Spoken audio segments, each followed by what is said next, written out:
Okay, so it's gonna take a while for the Mace Windu origin story to come out. I know I said early to mid October, but it's now looking late October, early November because I'm really busy with marching band, like every weekend, every Friday night, and every weekend, which is when I edit stuff, is going to be with marching band stuff, like competitions and whatnot. Speaking of which, I went to my first competition on Saturday, which would be the Saturday before October 10th when this is being recorded. And I realized that all of them looked like Liberace and they all had this like military discipline. So it got me thinking.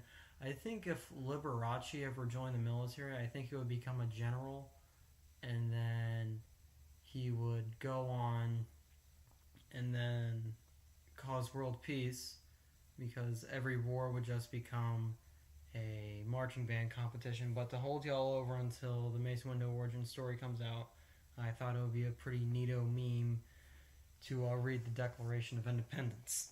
I probably should have gotten water. But in Congress, July 4th, 1776, the unanimous Declaration of the 13 United States of America. Preamble. When, in the course of human events, it becomes necessary for one people to dissolve political bands which have been connected with them, another, to assume among the powers of the earth the separate and equal station to which the laws of nature and the nature's God entitle them.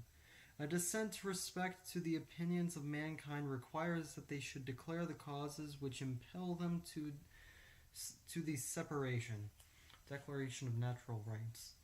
We hold these truths to be self-evident, that all men are created equal, that they are endowed by their Creator with certain unalienable rights, that among these are life, liberty, and the pursuit of happiness, that to secure these rights, governments are instituted among men, deriving their just powers from the consent of the governed, that whenever any form of government becomes destructive in these ends, it is the right of the people to alter or abolish it, and to institute a new government, laying its foundation on such principles and organizing its powers in such form as to them shall seem most likely to affect their safety and happiness. Prudence, indeed, will dictate that governments long established should not be changed for light of transient causes, and accordingly all experience hath shown that mankind are more disposed to suffer while evils are sufferable than to right themselves by abolishing the forms to which they are accustomed. But when a long train of abuses and usurpations of pursuing invariably the same object evinces the design to reduce them under absolute despotism, it is their right, it is their duty to throw off such a government and to provide new guards for their future security. List of grievances. Such has been patient sufferance of these colonies, and such is now the necessity which constrains them to alter their former systems of government. The history of the present King of Britain is a history of repeated injuries and usurpations, all having in direct object of establishment of an absolute tyranny over these states. To prove this, let facts be submitted to a candid world. He has refused to assent to laws, the most wholesome and necessary for the public good. He has forbidden his governors to pass laws immediate and pressing importance, unless suspended in their operational, till his assent should be obtained, and when so suspended, he has utterly neglected to attend to them. He has refused to pass other laws for accommodation of large districts of people, unless those people who relinquish the right of representation in legislature as a right inestimable to them and formidable to tyrants only. He has called together legislative bodies at places unusual, uncomfortable, and distant from the depository of their public records, for the sole purpose of fatiguing them into compliance with his measures. He has dissolved representative houses repeatedly for opposing with many firmness his invasions on the rights of people. He has refused for a long time after such disillusions to cause others to be elected, whereby the legislative powers incapable of annihilation have returned to the people at large for their exercise, the state remaining in the meantime exposed to all of the dangers of invasion without and convulsions within. He has endeavored to prevent the population of these states for the purpose of obstructing the laws for naturalization of foreigners, refusing to pass others encouraging their migrations hither, and raising conditions for new appropriations of the lands. He has obstructed the administration of justice by refusing to assent to laws for establishing judiciary powers.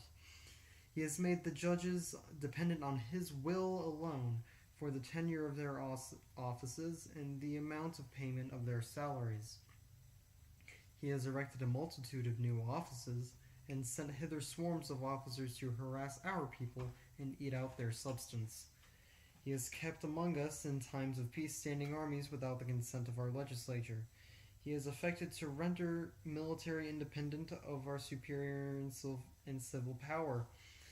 He has combined with others to subject us a jurisdiction foreign to our Constitution and unacknowledgeable by our laws, giving his assent to their acts of pretended legislation, for quartering large bodies of troops among us, for protecting them by mock trial from punishment for any murders which they should commit on the inhabitants of our states, for cutting off our trade with all parts of the world, for imposing taxes on us without our consent, for depriving us in many cases of the benefits of trial by jury, for transporting us beyond seas to be tried for pretended offenses, for abolishing the free system of English laws in a province, establishing therein an arbitrary government, and enlarging its boundaries so as to render it once an example, a fit instrument for introducing the same absolute rule into these colonies, for taking away our charters, abolishing our most valuable laws, and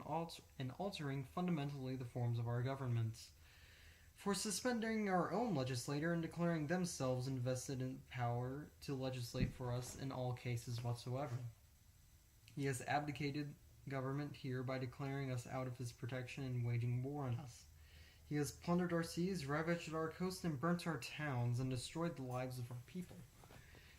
He is at this time transporting large armies of foreign mercenaries to combat the works of death, desolation, and tyranny, already begun with the circumstances of cruelty and perfidy, scarcely paralleled in most barbarous ages, and totally unworthy of the head of a civilized nation. He has constrained our fellow citizens taken captive on high sea to bear arms against their country, to become the executioners of their friends and brethren, or to fall themselves by their hands. He has excited domestic insurrections among us, and has endeavored to bring on the inhabitants of our frontiers the merciless Indian savages whose known rule of warfare is an undistinguished destruction of all ages, sexes, and conditions. In every stage of these oppressions we have petitioned for redress in most humble terms. Our repeated petitions have answered only by repeated injury. A prince whose character is thus marked by every act may define a tyrant. It is unfit to be the ruler of a free people. Nor have we been wanting in attention to our British brethren.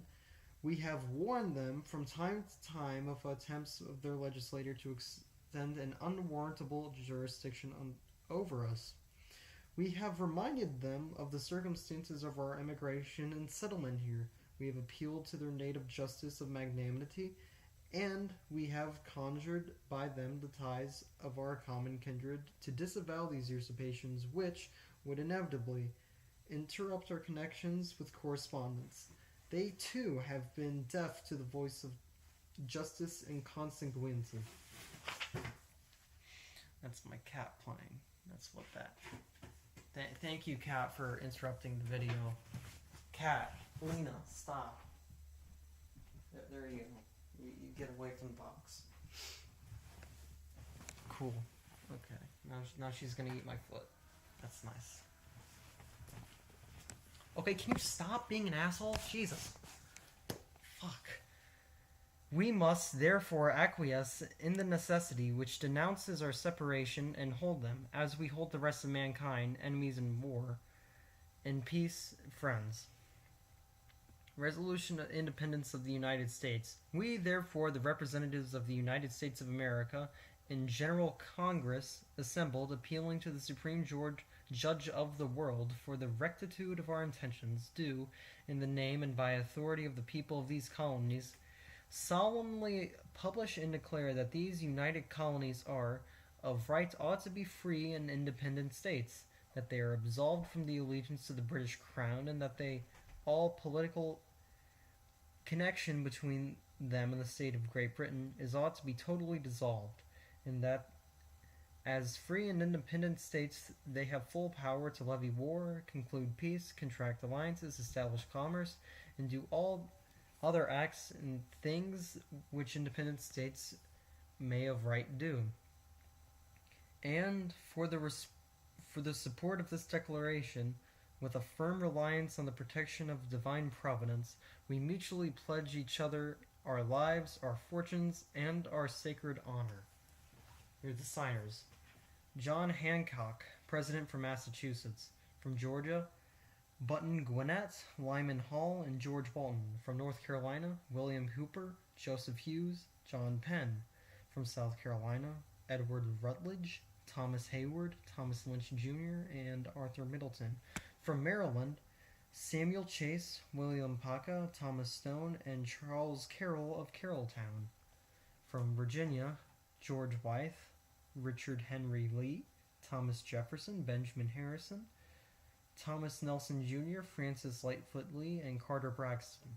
From Pennsylvania, Robert Morris, Benjamin Russ, Benjamin Franklin, John Morton, George Clymer, James Smith, George Taylor, James Wilson, and George Ross. From Delaware, Caesar Rodney, George Reed, and Thomas McKean. From New York, William Floyd, Philip Livingston, Francis Lewis, and Lewis Morris. From New Jersey, Richard Stockton, John Witherspoon, Francis Hopkinson, John Harp, and Abraham Clark. From New Hampshire, Josiah Bartlett, William Whipple, and Matthew Thornton. From Massachusetts, Samuel Adams, John Adams, Robert Treat Payne, and Eldridge Gerry. From Rhode Island, Stephen Hopkins and William Ellery. From Connecticut, Samuel Huntington, William Williams, Oliver Wolcott, and Roger Sherman.